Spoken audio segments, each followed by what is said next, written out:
అసలు ఈ ఫామ్ ఎలా పూర్తి చేయాలని కొంతమంది కన్ఫ్యూజన్ అవుతున్నారు. భారత ఎన్నికల శాఖ ఇచ్చిన గణన ఫామ్ లో మొదటిగా మీ డీటెయిల్స్ అనేవి ఫామ్ యొక్క పైభాగంలో ఉంటాయి.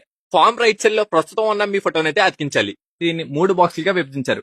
మొదటి దానిలో ఓటర్ యొక్క ప్రస్తుత పూర్తి వివరాలు చేర్చాలి. అంటే పుట్టిన తేదీ, ఆధార్ నెంబర్, మొబైల్ నెంబర్, తండ్రి లేదా సంరక్షకుని పేరు, తండ్రి లేదా సంరక్షణ ఓటు గుర్తింపు కార్డు నెంబర్, తల్లి పేరు, తల్లి గుర్తింపు కార్డు నెంబర్.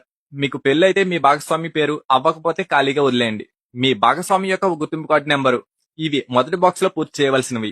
మరి రెండవ బాక్స్ లో 2002 నాటికి మీకు ఓటు ఉంటే ఎస్ఐఆర్ యొక్క ఓటర్ల జాబితా వివరాల ప్రకారంగా ఈ బాక్స్ ని పూర్తి చేయాలి. అంటే మీ పేరు, ఓటు గుర్తింపు కార్డు నెంబర్, బంధువు పేరులో తల్లి లేదా తండ్రి పేరు, వారితో మీకు ఉన్నటువంటి బంధుత్వం, తల్లి లేదా తండ్రి, జిల్లా, రాష్ట్రం, శాసనసభ నియోజకవర్గం పేరు, నియోజకవర్గం సంఖ్య, భాగం సంఖ్య అంటే మీ ఏరియా బూత్ నెంబర్ వెయ్యాలి. క్రమ సంఖ్య అంటే మీ ఓటర్ లిస్ట్ లో మీ సీరియల్ నెంబర్ అంత అనేది వెయ్యాలి. ఇంకా మూడో బాక్స్ లో 2002 నాటికి మీకు ఓటు గుర్తింపు కార్డు లేనట్లయితే మీ తల్లిదండ్రుల లేదా తాత నాన్నమ్మలకు భారతదేశంలో ఎక్కడున్నా వారి గత 2002 నాటి ఎస్ఐఆర్ లో ఇవ్వబడిన ఓటు గుర్తింపు కార్డుల వివరాలు చేర్చాలి. అంటే పేరు అని ఉన్న చోట తండ్రి పేరు రాయాలి. ఓటర్ ఫోటో గుర్తింపు కార్డు అంటే మీ తండ్రి గారి ఓటు గుర్తింపు కార్డు నెంబర్ వెయ్యాలి. బంధువు పేరు అంటే మీ తండ్రి గారి నాన్నగారి పేరు రాయాలి. బంధుత్వం, తండ్రి, జిల్లా, రాష్ట్రం, వృద్ధి. క్రమ సంఖ్య అంటే మీ ఓటర్ లిస్ట్ లో ఉన్న మీ సీరియల్ నెంబర్ ఎంత అనేది వెయ్యాలి. 2002లో ఓటు ఉంటే 1-2 బాక్సులు మాత్రమే చెయ్యాలి.